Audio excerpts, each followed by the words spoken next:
د انګریزي ژبې ډېرو قدرمنو مینوالو سلامونه. په دې هیله چې ټول به جوړ روغ وي او د صحت جامې پر تن ولرئ. په کور کې د انګریزي ژبې کورس یا Learn English at Home 19م درس ته ښه راغلاست. په دغه ویډیويي درس کې د تکراري قیدونو یا Adverbs of Frequency په اړه خبرې او بحث لرو چې څنګه کولای شو Adverbs of Frequency یا تکراري قیدونه په انګریزي کې وکاروو. د استعمال موارد کوم دي او په جمله کې structure څه شی دی. Adverbs of Frequency یا تکراري قیدونه. An adverb of frequency tells us how often something takes place. وی تکراري قیدونه موږ ته وایي چې یو شی څو ځلې رامنځته کیږي یا څو ځلې پیښیږي. یعنی تکراري قیدونه په جمله کې موږ ته د یو فعل یا د یو شي د تکرارېدو په اړه معلومات راکوي چې یعنی دغه کار همیشه کیږي، عادتا کیږي، څنګه کیږي. مثلا په انګریزي کې موږ لرو always, always, usually, normally, often, sometimes, occasionally, seldom, rarely, never. دو ته ویل کیږي تکراري قیدونه یا adverbs of frequency. always, always, always معنا همیشه، تل، یعنی 100% of the time، 100%. usually معمولا یعنی 90%. normally یا generally په پښتو کې ورته ویلی شو عموما، یعنی کله چې 80% یو شی پیښیږي د دې لپاره شوي generally. often often یا frequently معنا یې ده یعنی اکثره وخت. often څه معنا؟ اکثره وخت. sometimes sometimes معنا ځینې وخت. occasionally occasionally occasionally کله کله. seldom ندرتا. rarely ډیر کم وخت. never هیڅکله. دلته یې انګریزي مثالونه ورته شته. always ما درته ویلي څه معنا؟ همیشه. I always wake up at 6 o'clock. I always wake up at 6 o'clock. معنا زه همیشه په شپږو بجو باندې پورته کېږم. I usually come home after work. I usually come home after work. معنا زه معمولا تر کار وروسته کور ته راځم. I normally swim after school. I normally swim after school. معنا زه عموما وروسته له ښوونځي نه لامبو وهم یا بازي کوم. I often spend Christmas with friends. I often spend Christmas with friends. often څه معنا؟ اکثره. I often spend Christmas with friends. یعنی زه اکثره وخت کرسمس له خپلو ملګرو سره تیروم. I sometimes play tennis on the weekend. I sometimes play tennis on the weekend. زه ځینې وخت د هفتې په آخره کې څه کوم؟ ټینیز کوم، ټینیز لوبه کوم. I occasionally eat Vietnamese food. I occasionally eat Vietnamese food. یعنی زه کله کله ویتنامي غذا خورم. I seldom go to the library. I seldom go to the library. معنا زه ندرتا کتابخانه ته ځم. I rarely listen to the music. I rarely listen to the music.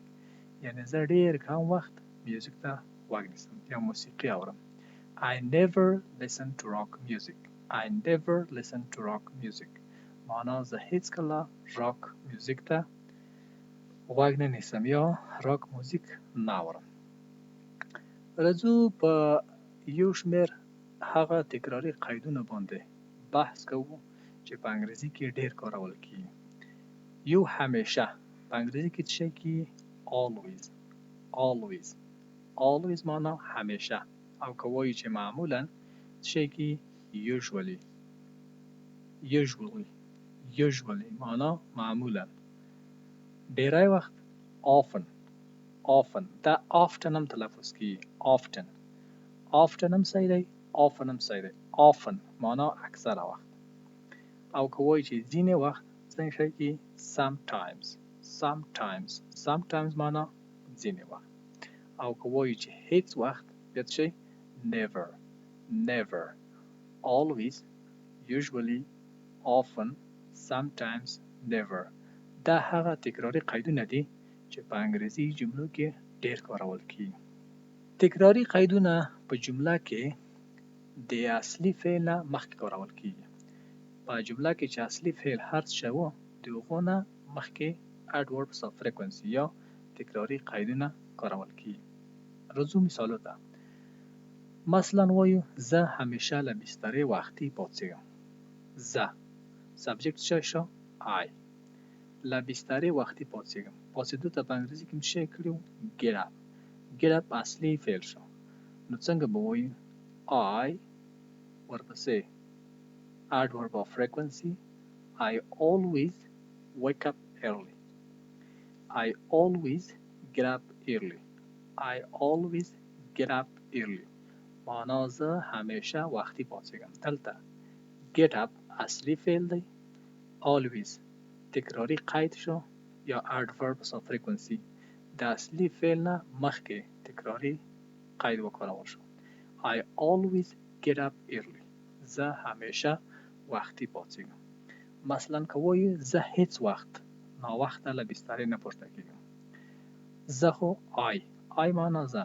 هیڅ وخت شم never. never. I never get up late.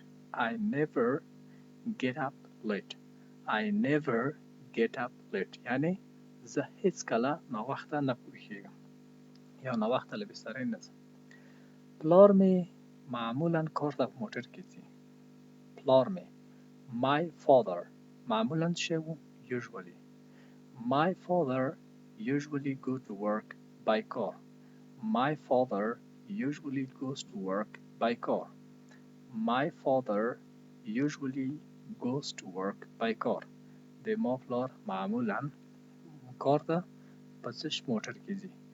دلته ګورئ goes د فعل په آخر کې es علاوه شوی ځکه چې دا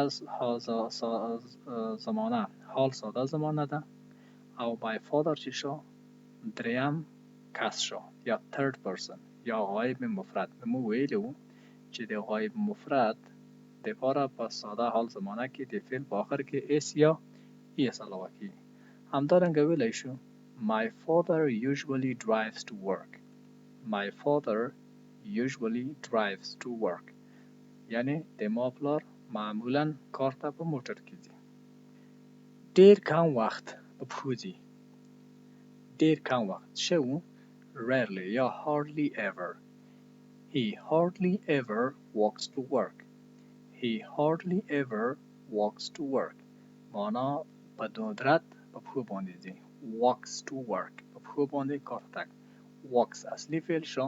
د اصلي فعل نه مخکې باید تکراري قید یا hardly ever وکړو. He hardly ever walks to work. He hardly ever walks to work. یعنی ډیر کم یا ندرتاً پښو باندې ځي. موږ ډیری وخت DVD ګورو. موږ سبجیکت څه شو؟ we. ډیری وخت معنا often یا often. We often watch DVDs. We often watch DVDs. We often watch DVDs. موږ اکثره وخت DVD ګورو. often. often څه معنا؟ اکثر اوقات یا often. خو ځینې وخت سینما ته ځو. خو ځینې وخت سینما ته ځو. څه شی؟ خو څه معنا؟ but we sometimes go to the movies. But we sometimes go to the movies. But we sometimes go to the movies. مګر ځینې وخت سینما ته ځو. movies سینما هم ویلی شو خو په امریکن انګلیش یا په امریکایي انګریزي کې معمولا movies او په برټش کې cinema. but we sometimes go to the cinema یا but we sometimes go to the movies. ځینې وخت کار ته په ټکسي کې ځم. ځینې وخت I sometimes take a taxi to work. I sometimes take a taxi to work. یا I sometimes go to work by a taxi یا by taxi.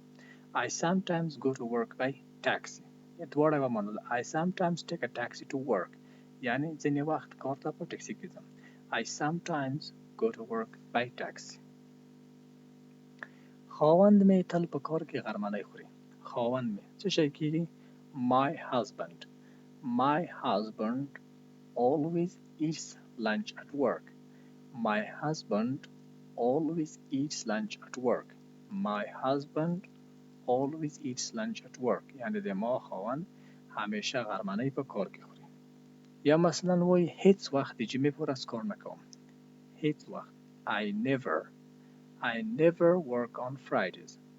I never work on Fridays. یعنی زه هیڅ کله د جمعې پر ورځ باندې کار نه کوم.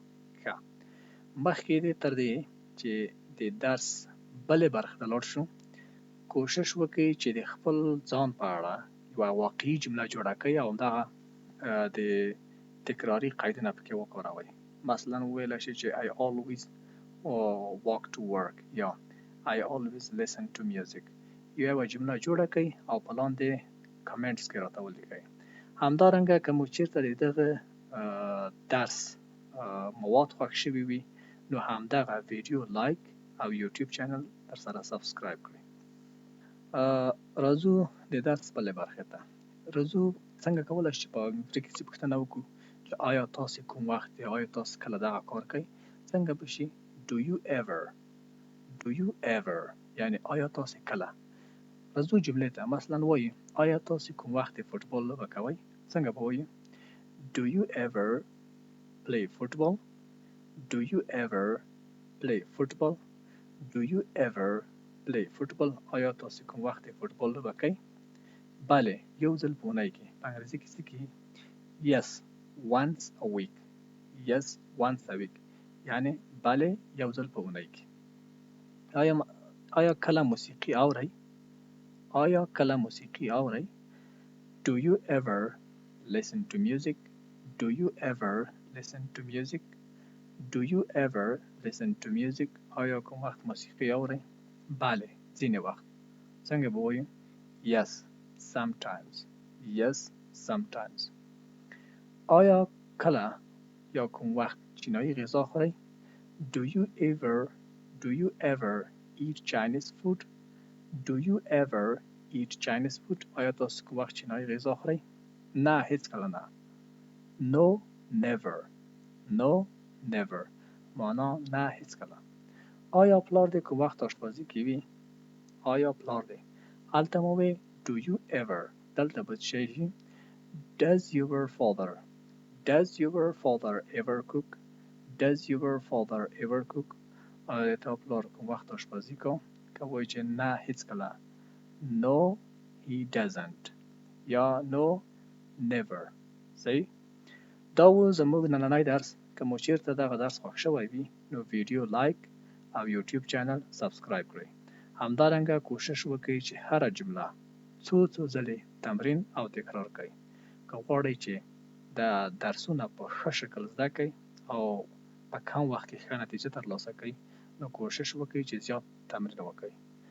تر بیا د خدای په امان.